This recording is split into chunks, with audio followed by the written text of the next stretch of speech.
на животот за месец јуни 2025 година, земено од Евангелието по Лука, 9 глава, 13 ред.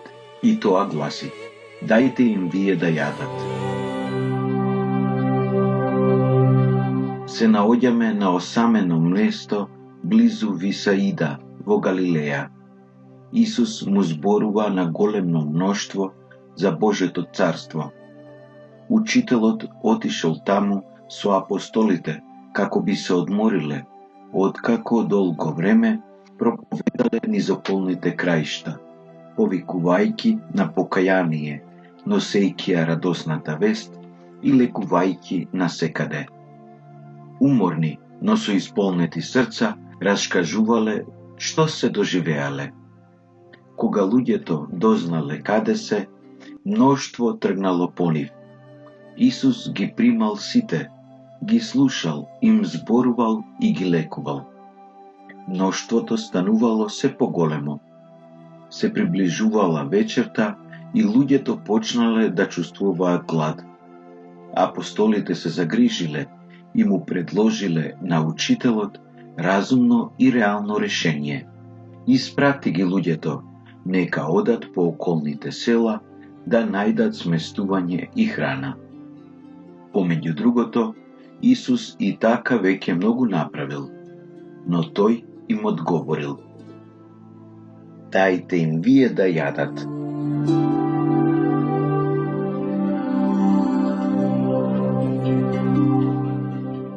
Биле збунети: тоа е невозможно.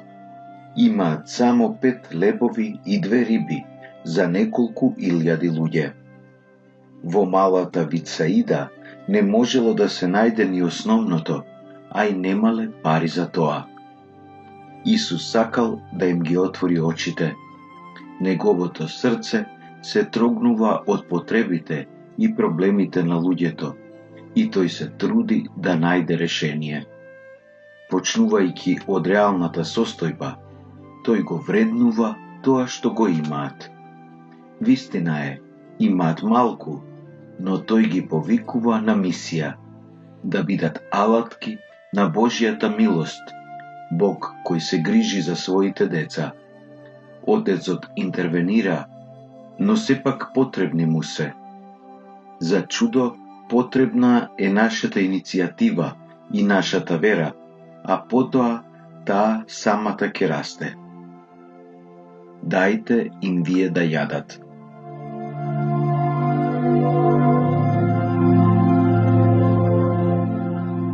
На приговорот на апостолите, Исус одговара со преземање одговорност, но бара и тие да го направат својот дел, иако е мал.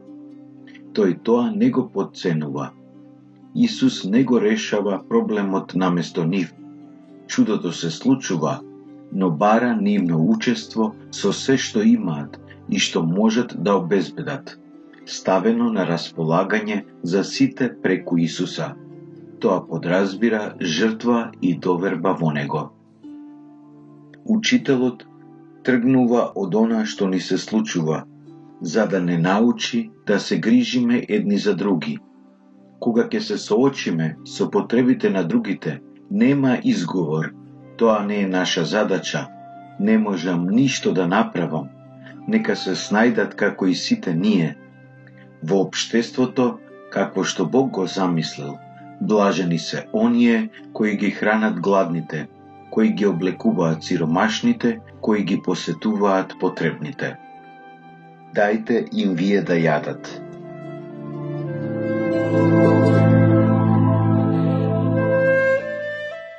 Овој настан потсетува на сликата на Гозбата, опишана во книгата на пророкот Исаија, која Бог ја подготвил за сите народи, кога тој ќе ја избрише секоја солза од секое лице.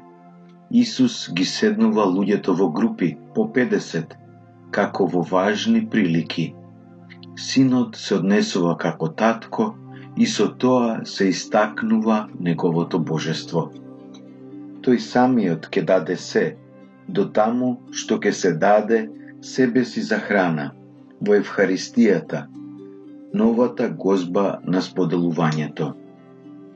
Соочена со многуте потреби што се појавија за време на пандемијата на COVID-19, заедницата на движењето на фокуларите во Барселона, преку социјалните мрежи, создаде група во која се споделуваат потребите, а исто така се здружуваат добра и средства.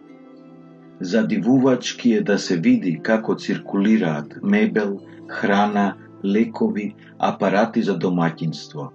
Зашто се вели, сами можеме да направиме многу малку, заедно можеме многу. И денес групата Фенд Фамилија помага некој да не биде во потреба, како во првите христијански заедници. Дајте им вие да јадат.